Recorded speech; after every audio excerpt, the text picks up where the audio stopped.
আমার আহ্বায়ক ছিলেন রেজাউল করিম খান সাহেব, তখন আমি চালিয়েছি। তারপরে নতুন কমিটি আসার পরে যারা বিএনপির সংগ্রামী সভাপতি, সাধারণ সম্পাদক, ওনারা দুজন পরামর্শ করে আমাকে এবং আমার সংগ্রামী সদস্য সচিব ইসরায়েলকে দায়িত্ব দিয়েছে। দায়িত্ব নেওয়ার পর থেকে আমরা চেষ্টা করেছি জীবনের সর্বোচ্চতা দিয়ে এই দলের জন্য করার জন্য চেষ্টা করেছি। এইভাবে শহীদ জিয়াউর রহমানের আদর্শ লালন করে আমরা বড় হয়েছি।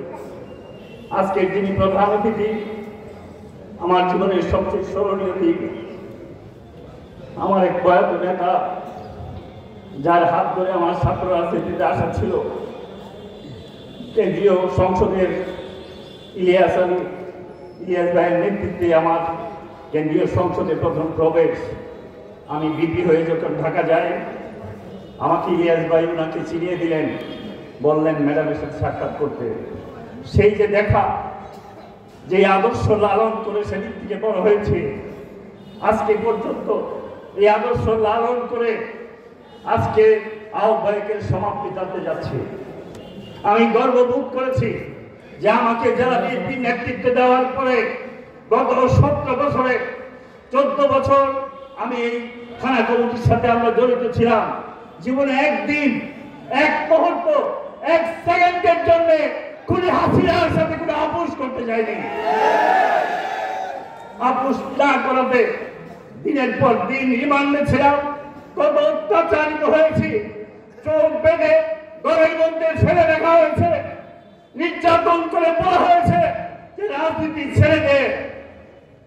আর কি ভাষা ব্যবহার করেছে সেটা বলে শেষ করা যাবে না।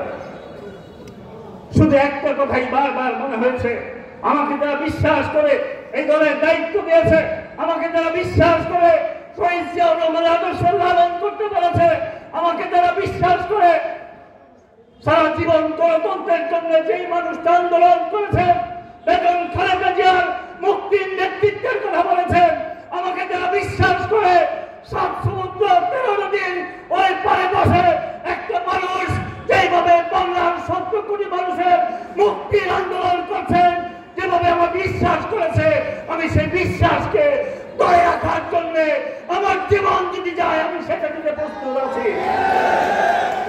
এবং আমি সেটা প্রমাণ করেছি। এবং আমাকে এত নির্যাতন করেছে, এত অপমান করেছে, আমি যদি বলি দিনের পর দিন আমাকে শেষ করা যাবে না। আমি সেই প্রেক্ষাপটে যেতে চাই না। আমি শুধু আপনাদের কাছে বলতে চাই, এই সংগঠন করতে গেলে, দলের এই পর্যায়ে আসতে গেলে, আপনি যখন দলের জন্য বেশি কাজ করতে যাবেন তখন সমালোচনাও অনেক সময় বেশি আসে।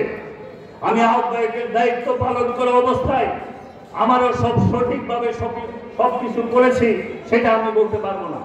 তবে আমি আমার নেতা তারেক রহমানের নির্দেশনার মতে আমি বিশ্বাস করি গণতান্ত্রিক প্রক্রিয়ার মধ্যে দিয়ে একটা সংগঠনের বিকশিত হয়, আর আন্দোলনের অপর নামই সংগঠন শক্তিশালী করা।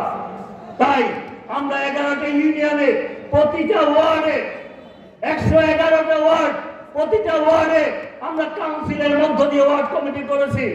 তার সেই ওয়ার্ডের মধ্য দিয়ে আমি প্রতিটা 11টা ইউনিয়নে আমি আমার সদস্য সচিব মিলে প্রতিটাতে ভোটাভুটি করেছি, কাউন্সিল করেছি। আমি সমস্ত ব্যালট পেপার আজকের যে প্রধান অতিথি ওনার কাছে উপস্থাপন করেছি। আমি বলেছি গণতান্ত্রিক প্রক্রিয়ার মধ্য দিয়ে যে আসবে সে আমার সাথে আমার পছন্দের লোক নাও হতে পারে, আমাকে ভাবতে হবে তাকে যেহেতু মানুষ পছন্দ করে আমাকেও পছন্দ করতে হবে, সেই আমার গণতান্ত্রিক নেতা। আমরা সেই প্রক্রিয়ায় এখানে এসেছি, আমরা আপনার কাছে সেই সমস্ত পেপার জমা দিয়েছি। আমাদের এই কমিটি করতে যারা নির্বাচিত হয়েছেন তারা অনেক খুশি, যারা পরাজিত হয়েছেন অনেক জায়গায় অখুশি হয়েছেন। আমরা চেষ্টা করেছি যারা হেরেছে তাদের সমন্বয়ে সেই কমিটি করতে।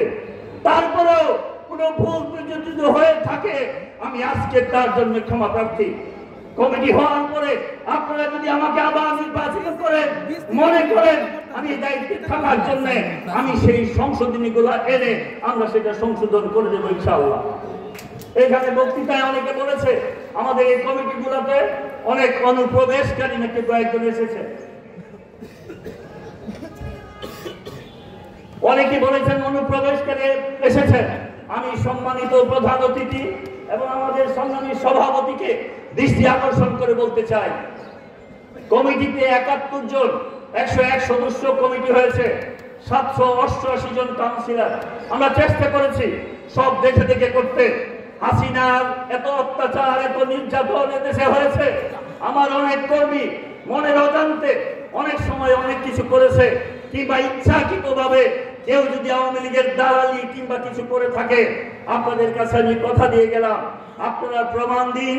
ইতিমধ্যে ২-১টা প্রমাণ আমাদের হাতে এসেছে। আমরা পরবর্তী মিটিং এ তাদেরকে দল থেকে অব্যাহতি দিব ইনশাআল্লাহ।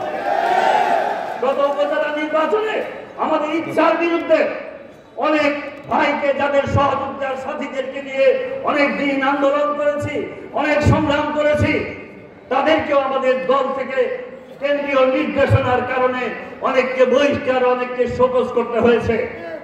আমরা তাদেরকে ফিরিয়ে আনতে পারি নাই, যে কেন্দ্রীয় সংসদ আমাদেরকে নির্দেশনা দেয় নাই। ভবিষ্যতে সেই সুযোগ যদি আসে, যারা দলের জন্য পরিশ্রম করেছে, কষ্ট করেছে, আমরা সেই নির্দেশনা মোতাবেক সেই কাজটা করবো ইনশাআল্লাহ।